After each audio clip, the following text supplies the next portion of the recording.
Bonjour Raymond, Bonjour Jean-François. comment allez-vous? Très bien, et vous? Très bien, parfait, parfait. Alors, juste une chose, il y a un peu plus d'un an, pour le même événement que nous couvrons ce matin, nous étions entre les petits fours et les coupes de À la champagne. Fondation Thiers, oui. Absolument, absolument. Et la crise sanitaire est passée par là. Mm. Alors, l'endroit est peut-être moins agréable, on va dire, mais d'une certaine façon, ce que l'on voulait, c'était de rendre, comment dire, Hommage, d'une hommage certaine à manière, tous oui. ceux qui ont travaillé la formation CGPC au cours de cette année si compliquée, et nous voulions les féliciter. C'était ce que l'on va faire dans quelques minutes. Mm. Mais avant, je profite de votre présence pour vous dire, très brutalement, quoi de neuf chez CGPC? Quoi de neuf CGPC? Très bien. Alors, d'abord, une grande nouvelle. CGPC a obtenu la certification Calliope. Alors, qu'est-ce que c'est que Calliope? On connaît ISO de 9001, ISO 14000. C'est en fait, Calliope est un référentiel de qualité que doivent respecter les organismes de formation pour pouvoir prétendre utiliser les fonds publics. C'est évidemment très important. C'est même plus que ça. Pour exercer tout court, on pourrait dire, parce que les autorités encouragent les clients, les entreprises, à ne pas recourir à l'avenir à des organismes de formation s'ils n'ont pas cette certification. Voilà, donc il y a 21 critères, c'est quelque chose de très compliqué. Nous avons passé plusieurs mois à l'obtenir, mais c'est fait. Donc voilà. Alors après, cette certification étant en poche, quelle est notre ambition pour 2021? Eh bien, comme vous le savez, la réglementation a été beaucoup renforcée. Il y a donc un risque de non-conformité pour les conseillers en gestion de patrimoine en exercice qui est assez fort. Et donc nous avons mis au point pour eux un passeport conformité et compétences dans lequel ils passent un audit d'auto-évaluation de leur conformité. Puis après, on leur donne des couleurs, orange, vert, selon les disciplines. Et ça suggère des formations pour justement s'adapter. C'est pas fort conformité. Et après, très vite, ça devient compétence. Parce qu'au bout d'un moment, il faut mettre les compétences à jour. Voilà, donc ça, c'est quelque chose d'important qui marche bien déjà et que les courtiers apprécient.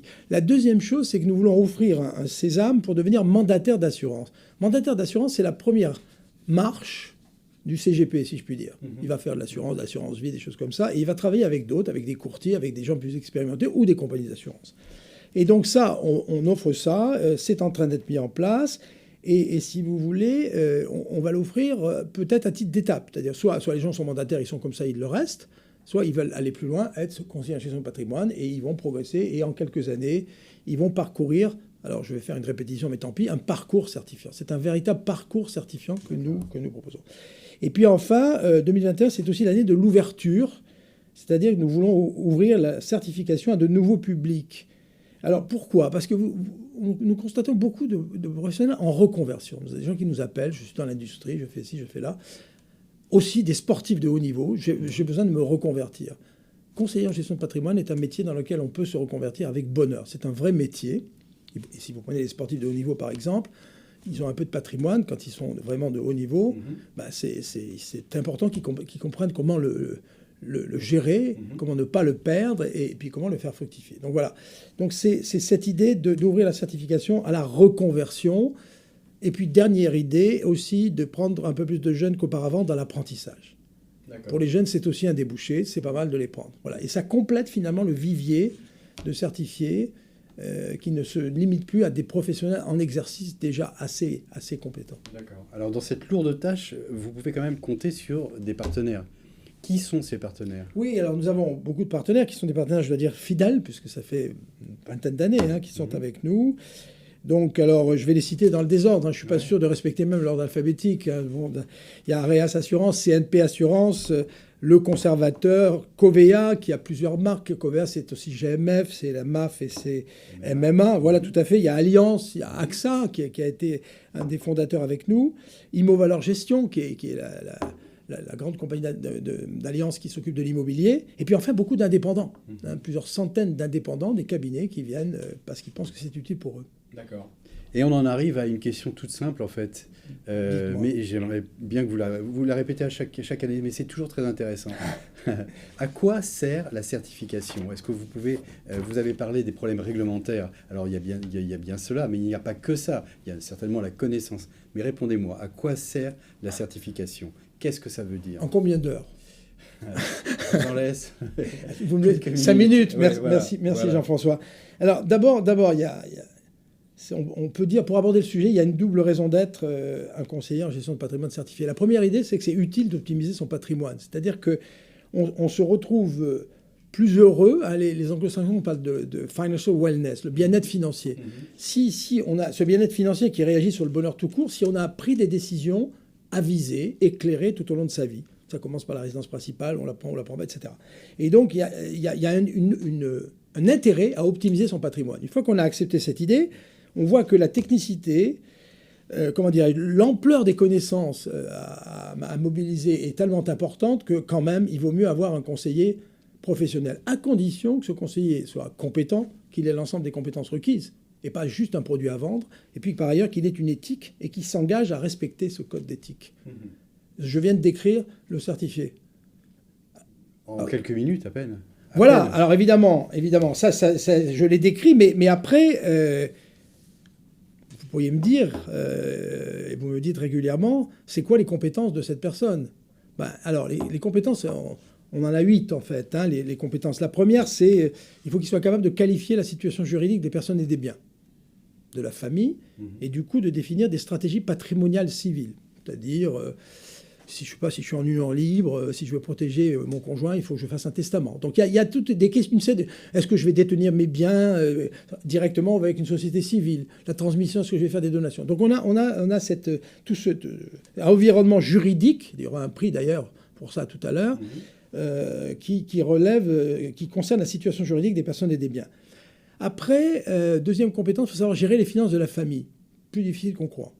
Savoir quel est son budget, comment il évolue. Projection des budgets, c'est quelque chose de difficile.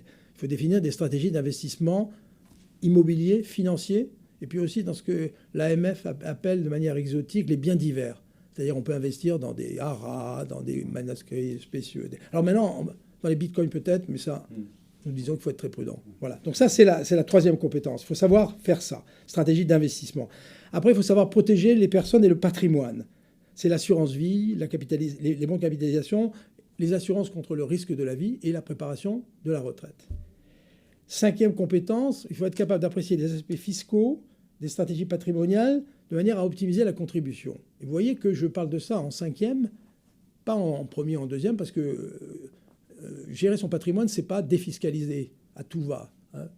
Parce qu'on paye des impôts que quand on a des revenus, finalement. Si ça ne rapporte rien, et on ne paye pas d'impôts. Donc, voilà, donc ça, c'est une compétence importante. Et enfin, une fois qu'on a tout ça, il faut savoir combiner les stratégies élémentaires, juridiques, financières, fiscales, etc., en un plan patrimonial global, c'est-à-dire en une suite de décisions cohérentes dans le temps. Ça, c'est ce qu'il faut savoir faire, vous voyez, pour optimiser son patrimoine tout seul. C'est déjà assez colossal. Après, si on prend un conseiller, lui, il doit évidemment maîtriser tout ça. Et en plus, qu'est-ce qu'il doit savoir faire ? Il doit être capable de mener un processus de conseil, la réglementation le dit, au mieux des intérêts du client.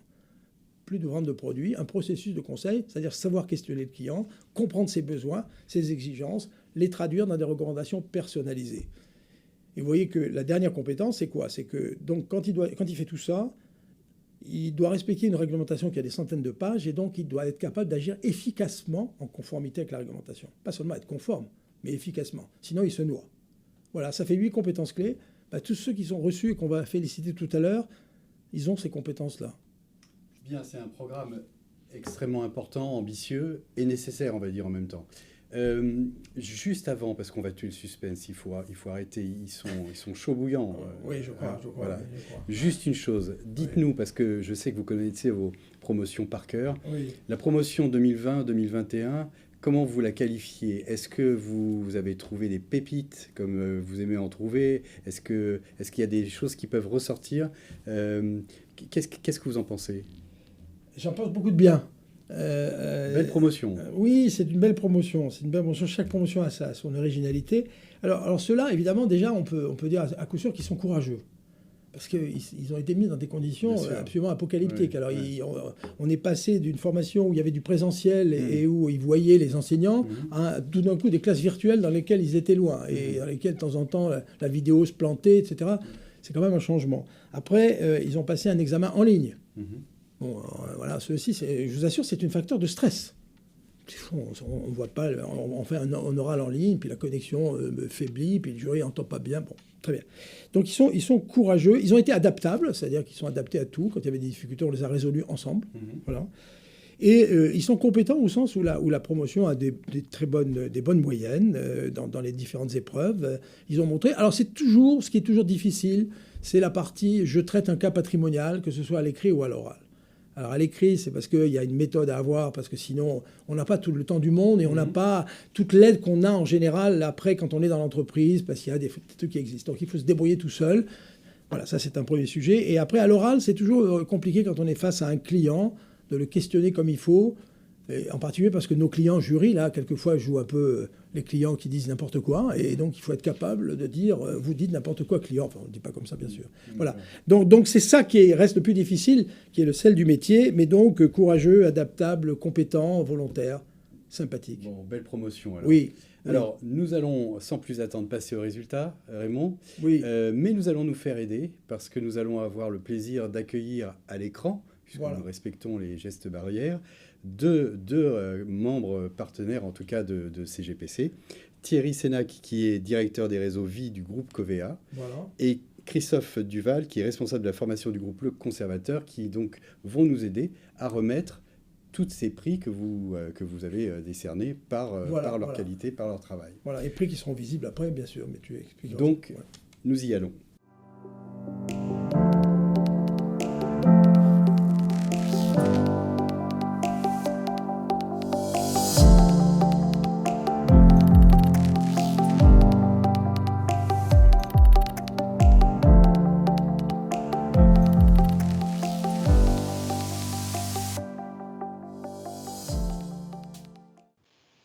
Bonjour Thierry, bonjour Christophe. Donc vous allez nous aider à remettre les différents prix de cette promotion 2019-2020. Mais alors Thierry, vous allez commencer d'ailleurs. Juste avant, pour bien comprendre, c'est quand même logique compte tenu de votre fonction au sein du groupe. Qu'est-ce que représente la certification pour vous ? Alors la certification, d'abord bonjour à tous. La certification pour le groupe Covea, c'est un levier de développement des compétences. Un premier levier, une première marche qui va nous projeter vers la CGPC. Et c'est donc une approche globale pour le client d'abord et qui résonne en symétrie pour le conseiller lui-même puisqu'elle rend visible de façon globale sa responsabilité pleine et entière. Donc c'est quelque chose de très précieux pour nous. C'est le début, d'une certaine façon, d'une professionnalisation. D'accord. Bon, alors vous allez rester à l'écran et Raymond, on va peut-être commencer à égrener les prix que vous allez nous aider à remettre. Alors oui, il y a un certain nombre de prix. Le premier, c'est le prix conseil financier certifié, c'est la première marche, c'est le palier 1, c'est les conseillers juniors. Après, il y a un certain nombre de prix thématiques dans des spécialités de la grande certification conseiller en gestion de patrimoine certifié, environnement juridique, environnement fiscal, environnement économique et financier, et enfin prévoyance, retraite, assurance vie. Voilà. D'accord. Alors on passe sur le premier prix. Premier prix. Alors le premier prix, c'est donc le prix qui est donné aux 3 meilleurs conseillers financiers certifiés. Et donc, Thierry, si tu veux bien citer les lauréats. Alors avec plaisir. Donc comme les 3 mousquetaires, ils sont 4. Donc nous avons 2 ex-aequo. 2 ex-aequo en 3e position. Alors pour le groupe Covea, toutes mes félicitations à Catherine de la GMF, Catherine Allais. D'une certaine façon, c'est une pionnière, Catherine, puisque c'est la première fois que la marque GMF rejoint la CFC. C'est une très bonne chose. Félicitations également à Clémence, qui ajoute à son professionnalisme un sens aigu de la relation humaine. Ça lui vient de sa culture du Sud-Ouest. En 2e position, eh bien, j'adresse mes grosses félicitations à Daniel Langry de Areas, bien sûr. Et puis, sur la première marche du podium, Pierre-Arnaud Villard, d'Areas également. Donc, 1er et 2e. Bravo, messieurs, pour votre réussite. Voilà pour conseiller financier certifié. Toutes nos félicitations de notre place à nous dans le studio. Très bien. Tout à fait. Alors, le 2e prix. Deuxième prix, Raymond. C'est donc pour la certification conseiller en gestion de patrimoine. Et c'est donc le prix environnement juridique du patrimoine, la situation juridique des personnes et des biens.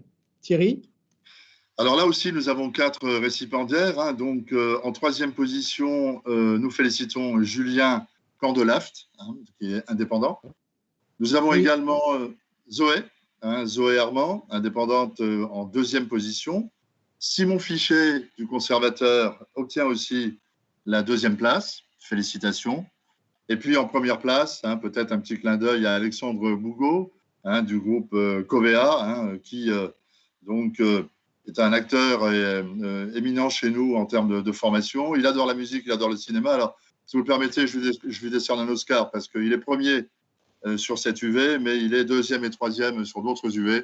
Donc voilà, c'est plutôt un Oscar, si tu le permets, Raymond. Voilà, oui, je te permets de lui accorder un Oscar. Est-ce que, je ne sais pas, Christophe, voilà, donc il y a quelqu'un du conservateur là qui apparaît, il va y en avoir d'autres. Oui, et félicitations à tous ceux qui ont été primés et un spécial dédicace à Simon qui est le premier du conservateur à obtenir un prix sur l'environnement juridique du patrimoine.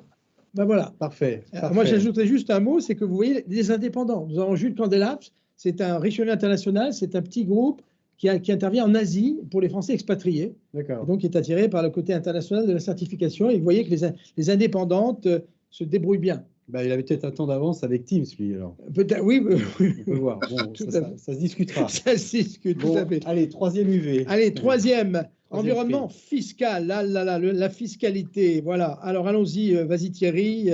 Environnement fiscal du patrimoine. Alors, pour la fiscalité, nous avons donc en troisième position, et félicitations, Géraldine Despéry, donc Covea MMA Cap, force tranquille, progression du business, fiscal et patrimoine, c'est top. Également, en deuxième position, on retrouve Alexandre, notre fameux Oscarisé. Et puis, en deuxième position, Sylvain Brasseur, félicitations, du conservateur. Et puis, également, Zoé Herman, tu viens d'en parler, Raymond, indépendant. Et puis, Séverine Dallène, qui obtient la première marche du podium. Bravo pour également le groupe indépendant. Toutes nos félicitations. Une réaction peut-être du côté du conservateur? Oui, félicitations à E5 et puis également à Sylvain, donc, qui est deuxième ex-aequo avec deux autres personnes, donc aussi des indépendants. Et donc, félicitations à eux tous et Sylvain, bravo à toi. Très bien, très bien. On poursuit. Nouvelle UV. Oui, je suis en train de m'embrouiller dans mes papiers. Voilà, nous arrivons au prix environnement économique et financier, les stratégies d'investissement immobilier, comment dirais-je, financier et en biens divers. Voilà, vas-y Thierry, pour donc ces lauréats. Alors, les lauréats sont donc Sylvain Brasseur du conservateur. Bravo. Johan Bourseau d'Areas. Maude Boutard en deuxième position aussi du conservateur. Et puis on retrouve Julien Candelaft du groupe indépendant sur la première marche du podium. Bravo à toutes et à tous. Bravo à lui. Bravo. Tout à fait brillant, voilà. Bravo à eux deux. Voilà. Est-ce que... Alors le dernier prix, que Thierry va remettre, voilà, c'est prévoyance, retraite, assurance vie. Et donc, voilà, là aussi, je crois qu'ils sont des mousquetaires, ils sont même encore plus nombreux, je ne sais plus. Thierry, vous allez nous dire? Oui. Tout à fait. Alors, je vais commencer par Jordan Duplat, donc d'indépendant, qui est en troisième position. Petit clin d'œil, côté MAF, c'est un très ancien partenariat pour Marion Stocklin, à laquelle j'adresse mes félicitations pour la marque MAF. En deuxième position, peut-être une mention particulière sur Julien Combe, parce que ça incarne la question que vous m'avez posée en ouverture. Julien Combe, il a commencé par CFC. Et puis maintenant, il a gravi, il est allé à la marche supplémentaire. Donc en deuxième position, Maude Boutard, félicitations pour le conservateur. Et puis on retrouve notre Oscarisé Alexandre pour MMA Cap. Donc bravo à toutes et à tous une nouvelle fois. Quel carton. Bon, Christophe, Maude Boutard, bon, c'est la première fois qu'on la voit. Oui.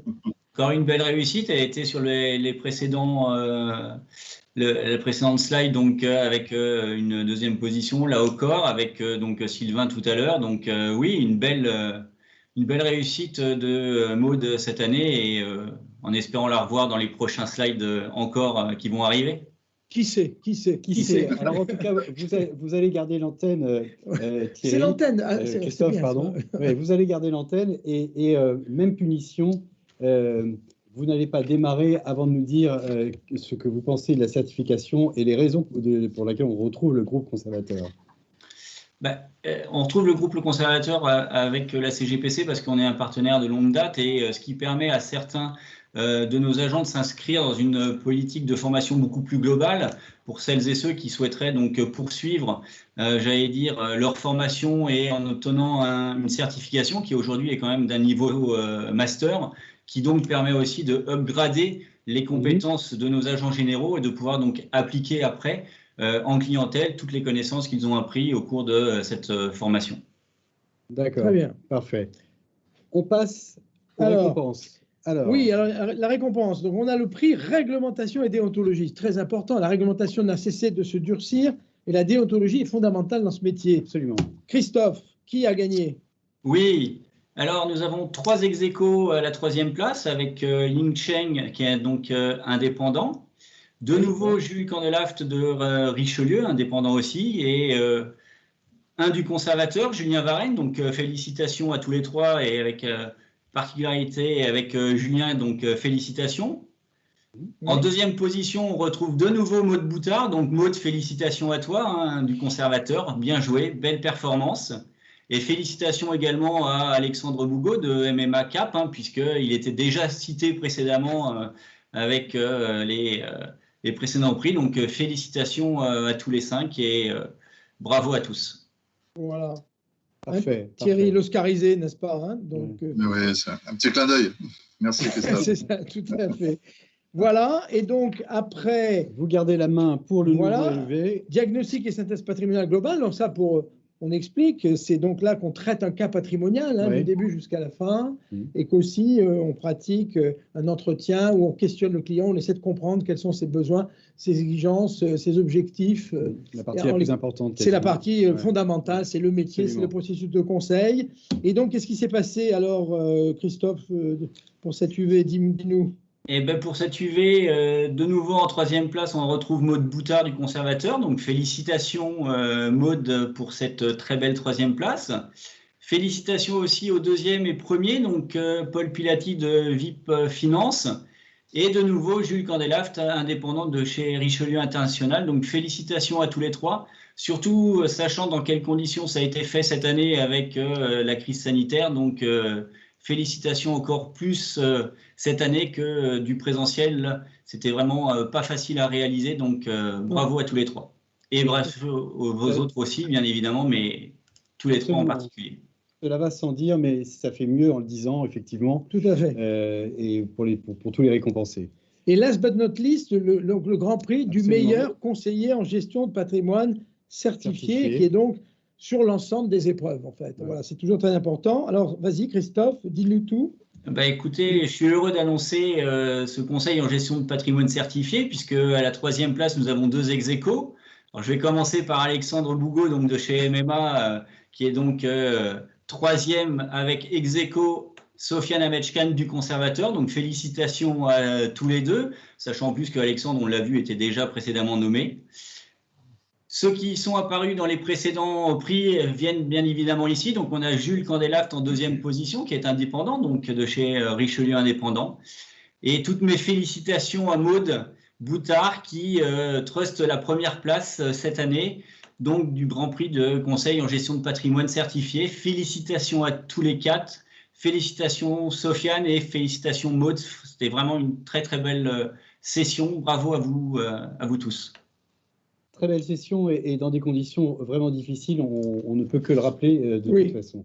Alors, comme je vous ai à l'écran, je ne vais pas vous dire au revoir, on ne va pas vous quitter comme ça, on va profiter un petit peu de votre présence pour quand même que vous nous décriviez un petit peu la façon dont on arrive à travailler dans des métiers comme les vôtres. Ce sont des métiers qui sont basés sur les relations humaines, où le contact est essentiel.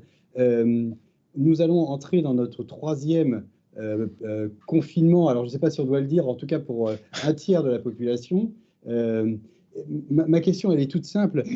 Comment on parvient à mobiliser un réseau quand on arrive avec ce système de stop and go qui tape directement sur l'activité de votre entreprise? Qui veut commencer? Comme vous voulez. Christophe. Je veux bien. Donc c'est Thierry. C'est parfait.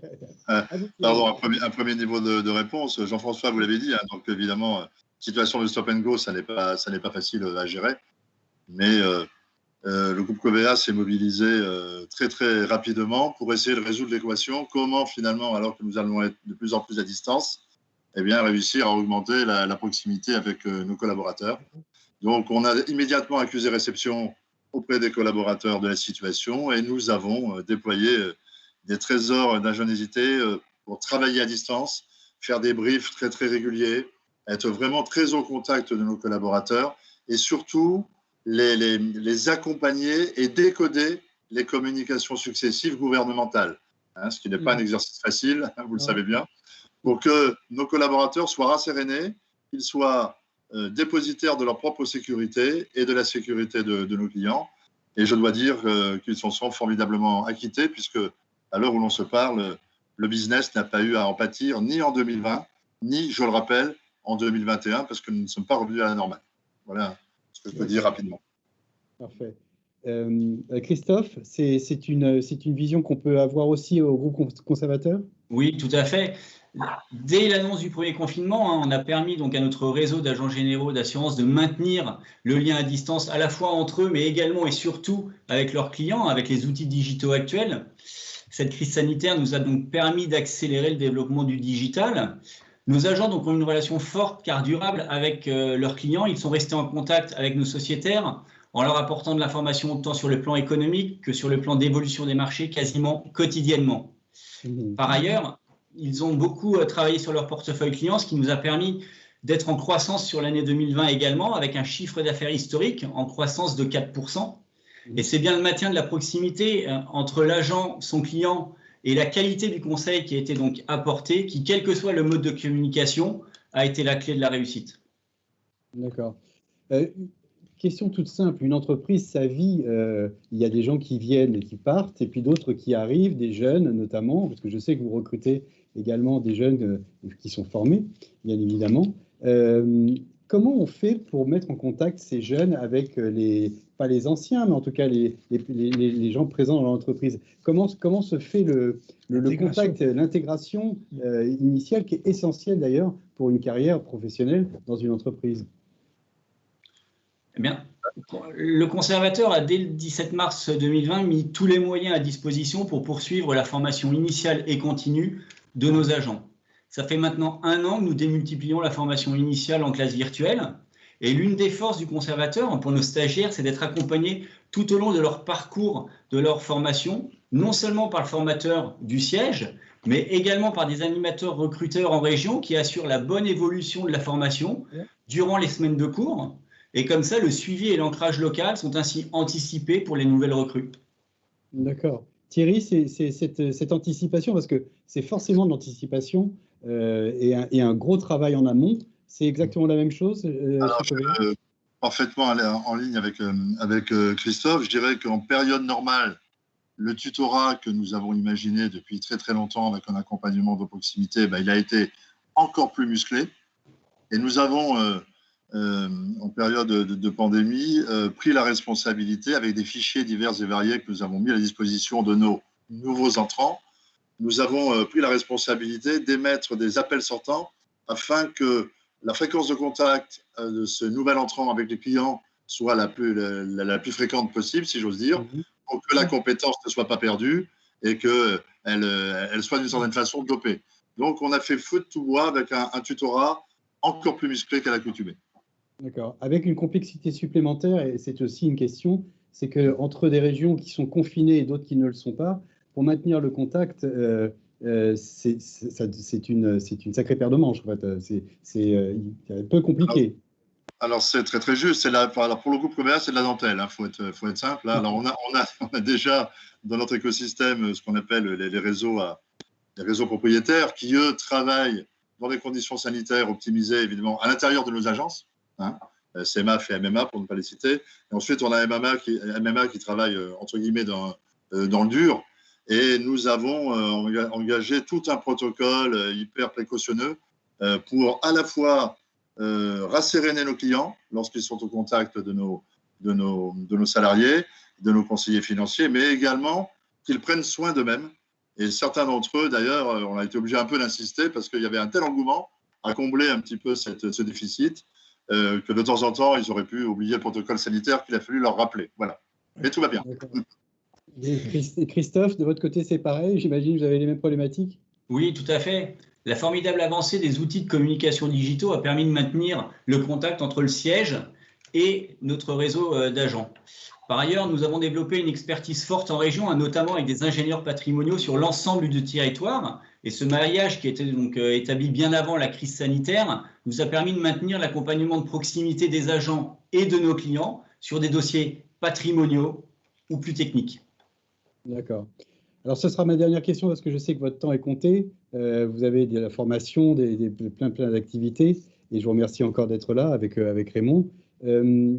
On va passer du côté des clients. Est-ce qu'il y a une relation particulière qui s'est instaurée dans ce contexte aussi difficile et délicat? Est-ce que vous avez des retours clients de ce que vous avez pu faire pour leur répondre, pour les accompagner, ce qui serait d'ailleurs quelque chose d'agréable pour vous, en tout cas, c'est de sentir qu'il y a un retour. Le retour de nos clients est très positif, Jean-François. Nous avons une fidélité de leur part qui ne s'est pas altérée avec le confinement. Nos clients apprécient les moyens que le groupe a mis à disposition de nos agents, une expertise sur le plan financier, de la formation continue, un accompagnement par les ingénieurs patrimoniaux en région pour les dossiers les plus techniques et notamment pour les dirigeants d'entreprise. Mais soyons réalistes, agents, clients, sièges, on attend tous une chose avec impatience, c'est la possibilité de retrouver les rencontres physiques qui restent les liens sociaux les plus efficaces. Oui, bien sûr, bien sûr. Ça, ce sera un souhait partagé par tout le monde. Thierry, vous voulez peut-être conclure? Oui. Je prolongerai rapidement ce que je viens de dire, Christophe, dont je suis parfaitement en ligne. Alors pour nous, je crois pouvoir dire que nos conseillers ont rajouté un supplément d'âme. On touche les dividendes à la fois de leur expertise, mais les clients qui avaient étonnamment plus de temps, eh bien, ont été surpris, mais agréablement surpris que finalement on vienne à leur contact. Là où nous sommes dans un modèle quelquefois plutôt inverse. Donc là, on a marqué des points et ce n'est pas des paroles en l'air puisque il y a eu un alignement des planètes, c'est que nous avons administré les questionnaires auprès de nos clients. Et à cette occasion-là, c'est tombé à peu près au même moment, ce n'était pas prévu.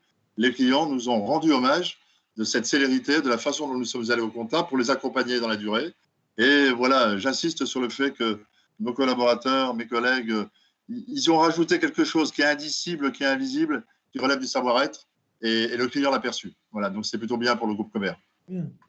Merci beaucoup en tout cas. Merci pour votre temps et pour cette remise de prix qui a fait des heureux, c'est une certitude. Je vais demander à Raymond de terminer cette manifestation un peu particulière, mais dont on se souviendra de ce fait. Raymond, c'est à vous.